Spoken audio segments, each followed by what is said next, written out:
ஷேய் எப்பா பிரம்மா பேசுகிறேன். சென்னை மெட்ராஸில் 2 பேரும் போய் உட்காந்துக்கோங்க. எல்லாவனும் உட்காந்து நாற்காலி சேரில் உட்காந்துருப்பான்.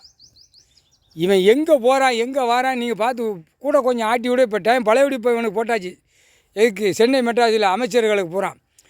எது கருப்பு சிவப்பு டிஎம்கே கட்சிக்காரனுக்கு அதிமுக கட்சிக்காரனுக்கும் 2 கட்சிக்காரனுக்கும் விரட்டி உட்காந்து தலையில் உட்காந்து ஆட்டிரு. இப்போ ஏன்னா டெல்லி போகிறாருப்பா. டெல்லிக்கு கரெக்டாக 10 to 11 உட்காந்துருவார். நீ என்ன செய்கிற? காலையில் நம்ம விட்டாச்சு கணக்கு 10 to 11 டெல்லியில் உட்கார்றாரு. மந்திரவாதி தந்திரவாதிலாம் போய் நிற்பான். அதெல்லாம் போவான். அதெல்லாம் கரெக்டாக கணக்கு பார்த்தோன்னே ஐயா வாரார் நீதிமன்றத்துக்கு. ஐயா நாங்கள் தப்பு செஞ்சிட்டோம்னு அங்கே போய் மன்னிப்பு கேட்பான். எங்கேயா ஓரத்தில் நின்று மன்னிப்பும் கிடையாது கண்டிப்பும் கிடையாது. ஓடுறா அப்படிம்பாரு ஒரு மிதி. எப்பா அவர் பொக்கிஷனை தூக்கி கிளம்புதாருப்பா. ஐயா கிளம்புதார். பொக்கிஷனை தூக்கி கிளம்பிட்டாருனா சோழி முடிஞ்சான். எல்லா நீதிமன்றத்துலேயும் சோழி முடிஞ்சான். அரசியல்வாதி தப்பாக கணக்கு உள்ள ஆடுதான்ல. பொக்கிஷனை தூக்கி அவர் ஜட்ஜியாக போகிறாருப்பா. அவர் மட்டும் தான் போகிறாரு. அம்மா இருக்குது. அம்மாலாம் போகாது, இங்கே தான் இருக்கும்.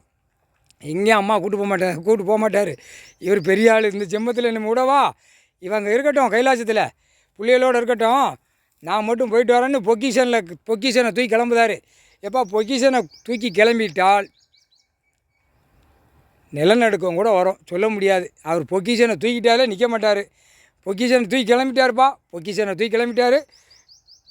டெல்லியில் இராணுவம் முப்படை கணக்கில் நீதிமன்றம் உள்ளே உட்காருதார். பொக்கிஷனோட உட்காருவார். அதான் உட்காருவார் நீதிமன்றம். பொக்கிஷன் வச்சுக்கணும்ல, அப்படின்னா தான் போட்டு தரணும்.